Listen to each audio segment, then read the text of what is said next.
Hello दोस्तों, स्वागत है आपका फ्रेंड स्टडी सर्किल चैनल में। और चलिए दोस्तों, आज की सीरीज स्टार्ट करते हैं जीएस के वन लाइनर जो यूपी ट्रिपल एससी के प्रीवियस ईयर पेपर से लिए गए हैं। साथ ही दोस्तों कुछ इसके एक्सप्लेनेशन भी हम लोग देखेंगे जो आगामी एग्जाम के लिए मोस्ट इंपॉर्टेंट होंगे। दोस्तों यदि आपने चैनल पे पहली बार विजिट किया है तो दोस्तों आपसे रिक्वेस्ट है कि चैनल को पहले सब्सक्राइब कर लीजिए, जिससे आपको इस तरह से रिलेटेड जो कंटेंट है वो मिलते रहेंगे। और दोस्तों वीडियो को लाइक जरूर कीजिएगा। कोई भी आपके मन में सवाल हो तो आप कमेंट बॉक्स में जरूर पूछें। सबसे पहली चीज़ दोस्तों देखिए क्या है कि अचानक बहुत सारी चीज़ें एक ही बार पढ़ने से कुछ याद नहीं रहता है, ठीक है। इसीलिए इस कंटेंट को थोड़े थोड़े मात्रा में दिया जा रहा है कि आप 10 से 12 मिनट 15 मिनट समय निकाल के यदि देखेंगे तो आपको बड़े आसानी से हमेशा के लिए याद हो जाएंगे, ठीक है। और थोड़ा थोड़ा डेली यदि आप 10-15 मिनट इस वीडियो को देखते हैं तो जो क्वेश्चन आ गए हैं एग्जाम में यूपी ट्रिपल एससी के या फिर जो भी जीएस के पोर्शन, जहाँ पे भी हर एग्जाम में जीएस के पोर्शन पूछे जाते हैं, वहाँ से इन क्वेश्चन को आप आसानी से कर सकते हैं। बहुत ही हेल्पफुल होने वाले हैं ये जो भी कंटेंट आपको प्रोवाइड किए जा रहा है। तो चलिए स्टार्ट करते हैं। जैसा कि आज का जो पहला क्वेश्चन है कि उत्तर प्रदेश में कुल कितने लोकसभा संसदीय क्षेत्र हैं, यानी कि लोकसभा की टोटल कितनी सीटें हैं। तो यूपी से जो टोटल सीटें हैं वो 80 हैं, ठीक है, लोकसभा की। यदि आपसे राज्यसभा की पूछेगा तो क्या बताएंगे? राज्यसभा की जो टोटल सीटें हैं यूपी से वो आपके 31 है, यानी कि 31 सीट हैं। कुछ एक्सप्लेनेशन देखते हैं। जैसा कि एक्सप्लेनेशन देखिए, लोकसभा संसद का प्रथम या निम्न सदन होता है, ठीक है। आपसे क्वेश्चन पूछ सकता है कि जो संसद में निम्न सदन है वो कौन सा है, तो याद रखिएगा कि लोकसभा को कहते हैं, ठीक है। लोकसभा के गठन का प्रावधान संविधान के अनुच्छेद 81 में किया गया है। वर्तमान में लोकसभा की सदस्य संख्या ओवरऑल यदि बात करें तो टोटल 545 हैं, जिसमें उत्तर प्रदेश से 80 सीटें प्रतिनिधित्व की जाती हैं, यानी 80 सीटें केवल यूपी से ही हैं, ठीक है। इस बात को आप ध्यान देंगे। ये टिक याद कर लीजिएगा, ये ट्रिक्स है। सरल से यानी कि सरल में संसद आ जाएगा, जिसमें आपको 79 अनुच्छेद याद करना है। कि यदि पूछ दे कि संसद का अनुच्छेद किस अनुच्छेद में बताया गया है संसद के बारे में, तो 79, ठीक है। संसद में 3 लोग आएंगे, जिसमें राज्यसभा, लोकसभा और राष्ट्रपति तीनों मिलकर संसद का निर्माण होता है। और उसके बाद राज्यसभा पूछेगा कि किस अनुच्छेद में है, तो 80, और जैसा कि लोकसभा 81 मैंने बता दिया। अगला क्वेश्चन है, उच्च पैदावार वाले बीज की किस्में सोनालिका और कल्याण सोना किस फसल से संबंधित हैं? ये यूपी ट्रिपल एससी के ही पेपर में पूछा गया है। तो राइट आंसर जो होगा वो होगा गेहूं, ठीक है। गेहूं याद कर लीजिए। सोनालिका और जो कल्याण सोना है ये गेहूं के ही बीज हैं।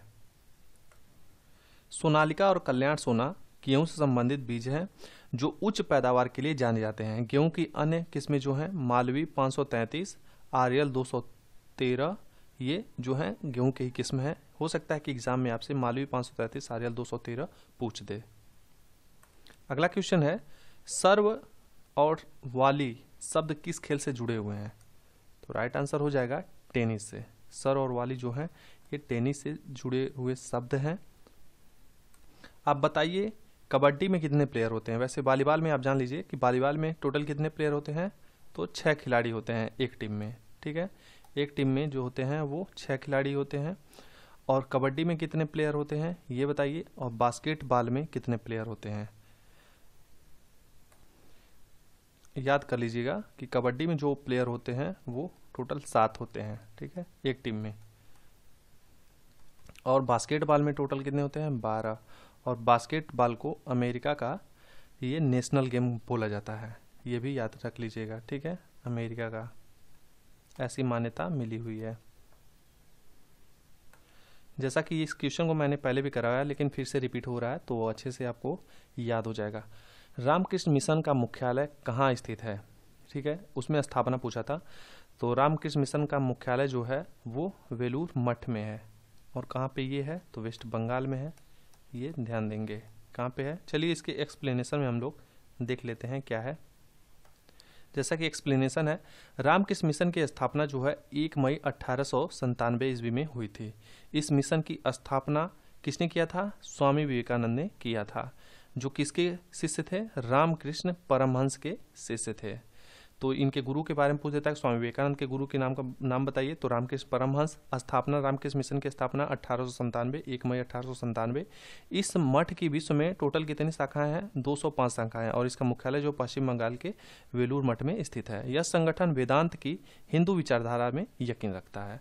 तो ये एक्सप्लेनेशन हो गया, और यहाँ से आपको 3-4 क्वेश्चन ऑलरेडी प्रिपेयर हो गए। अगला क्वेश्चन है, पाल वंश का पहला शासक कौन था? हो सकता है कि पूछ दे कि पाल वंश का संस्थापक कौन था। ठीक है, संस्थापक भी पूछ देगा, तो ये भी ध्यान रखिएगा, दोनों का आंसर एक ही होगा। पाल वंश का पहला शासक पूछ रहा है या फिर संस्थापक पूछ रहा है, दोनों का राइट आंसर हो जाएगा गोपाल। पाल वंश का संस्थापक गोपाल था। वह एक योग्य और कुशल शासक था। गोपाल ने 750 से 770 ईस्वी तक शासन किया।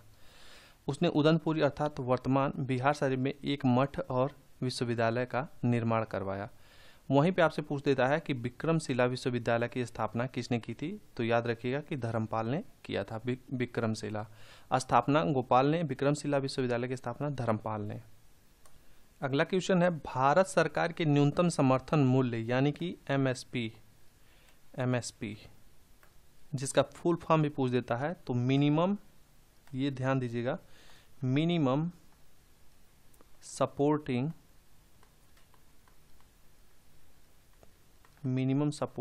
प्राइस यानी कि न्यूनतम समर्थन मूल्य। पूछ रहा है कि मूल्य के अंतर्गत कितनी फसलें शामिल की जाए, टोटल कितनी फसल को शामिल किया जाता है? तो टोटल 24 फसलें हैं। सरकार किसानों को उनकी फसल का सही लागत मूल्य देने के लिए न्यूनतम समर्थन मूल्य की सुविधा उपलब्ध कराती है।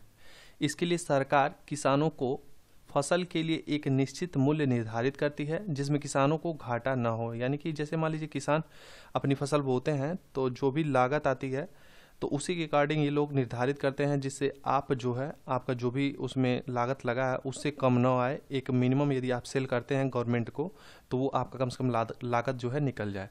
तो इसके अंतर्गत टोटल जो 24 फसलें हैं आती हैं, जिसमें ये आपसे पूछ सकता है कि खरीफ की फसल कितनी आती हैं, तो 14 आती हैं, रबी की 7 आती हैं और वाणिज्यिक की 3 फसलें, टोटल 24 रखा गया है।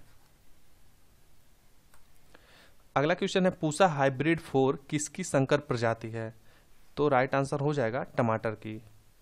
अगला क्वेश्चन है, विशेष कृषि क्षेत्र स्थापित करने वाला पहला भारतीय राज्य कौन था? राइट आंसर हो जाएगा उत्तराखंड। विशेष कृषि क्षेत्र स्थापित करने वाला पहला भारतीय राज्य उत्तराखंड था। विशेष कृषि क्षेत्र यानी एसएजी में कृषि गतिविधियों के लिए प्राथमिकता, सिंचाई सुविधाओं और निर्यात को बढ़ावा देने के लिए सरकार द्वारा स्थापित किए जाने वाले आर्थिक क्षेत्रों को स्पेशल इकोनॉमिक जोन कहा जाता है। भारत सरकार ने स्पेशल इकोनॉमिक जोन की जो शुरुआत की थी वो 2005 में की थी। अगला क्वेश्चन है, शतरंज की ग्रैंड मास्टर होने वाली पहली भारतीय महिला कौन है? राइट आंसर हो जाएगा एस विजयलक्ष्मी। ठीक है, भारतीय महिला शतरंज चैंपियनशिप की शुरुआत जो है 1974 में हुई थी। शतरंज की ग्रैंड मास्टर बनने वाली पहली जो भारतीय थी वो थी एस विजयलक्ष्मी। यहाँ पे ध्यान दीजिएगा कि एस सुब्बुलक्ष्मी जो हैं वो प्रथम महिला संगीतकार थी जिन्हें भारत रत्न मिला था। ठीक है, तो यहाँ पे कंफ्यूज बिल्कुल मत होइएगा। अगला क्वेश्चन है, पहली डेनिश ईस्ट इंडिया कंपनी ने अपना परिचालन किस वर्ष में शुरू किया था? तो वर्ष जो है 1616 है। इसका व्याख्या देखते हैं। अंग्रेजों के बाद डेन जो है 1616 में भारत आए। 17 मार्च 1616 को इन्होंने डेनिश ईस्ट इंडिया कंपनी की स्थापना की। तो ये याद रखिएगा क्योंकि इसको मैंने ब्लैक किया है। तंजौर जिले के त्रावणकोर में 1620 ईस्वी में उन्होंने अपनी पहली फैक्ट्री स्थापित की। ठीक, 1620 ईस्वी में। इसके बाद बंगाल के श्री रामपुर में 1676 ईस्वी में दूसरी फैक्ट्री स्थापित की और 1745 में इन्होंने अपनी सभी फैक्ट्रियां ब्रिटिश कंपनी को बेच दी और भारत से चले गए। अगला क्वेश्चन है, भारत में 30 जनवरी को किस दिवस के रूप में मनाया जाता है? तो राइट आंसर होगा शहीद दिवस। क्यों मनाया जाता है हम लोग देख लेते हैं। शहीद दिवस हर साल 30 जनवरी को महात्मा गांधी की पुण्यतिथि के अवसर पर मनाया जाता है। 30 जनवरी 1948 को नाथूराम गोडसे ने महात्मा गांधी को गोली मारकर हत्या कर दी थी। ठीक, यहाँ पे थोड़ा सा ध्यान देंगे हम लोग कि 23 मार्च 1931 को जो है भगत सिंह, राजगुरु और सुखदेव को, जो हमारे हीरो हैं, हमारे देश के असली रियल हीरो यही हैं, इन्हें लाहौर षड्यंत्र के आरोप में फांसी दे दी गई थी। लेकिन कभी कभी क्वेश्चन आता है कि शहीद दिवस मनाया जाता है, उसमें ऑप्शन ये भी रहता है 23 मार्च 1931 यानी 23 मार्च भी रहता है और 30 जनवरी रहता है। तो शहीद दिवस स्पेशली जो है, जो आयोग मानता है, वो इन्हीं महात्मा गांधी वाले दिवस पे ही मानता है, तो याद रखिएगा। ठीक है, अगला क्वेश्चन है मधुबनी कला कहाँ प्रसिद्ध है? तो राइट आंसर होगा मिथिला, बिहार में। कहाँ पे? बिहार में। चित्रों की एक प्रसिद्ध शैली मधुबनी है। यह भारत के मिथिला, दरभंगा, पूर्णिया, मधुबनी और नेपाल के क्षेत्रों में प्रसिद्ध है।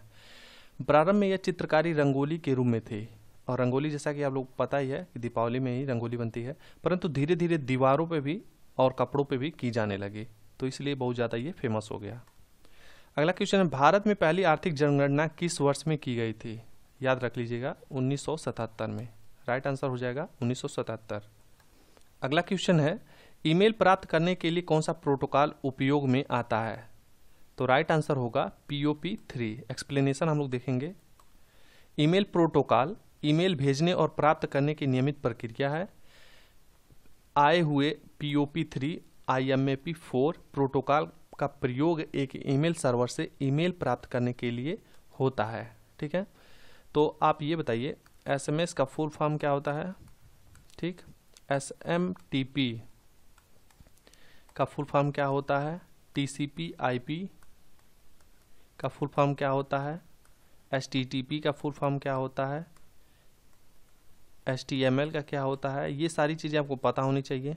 आप यदि वीडियो देख रहे हैं तो कमेंट बॉक्स में इन सब का फुल फॉर्म जरूर बताइए। चलिए मिलते हैं अगले वीडियो में। इसी तरह ये सीरीज चलती रहेगी। आपको ये सीरीज कैसी लगी कमेंट बॉक्स में जरूर बताइए। मिलते हैं अगले वीडियो में, तब तक अपना ख्याल रखें, तैयारी करते रहें। Take care, bye bye.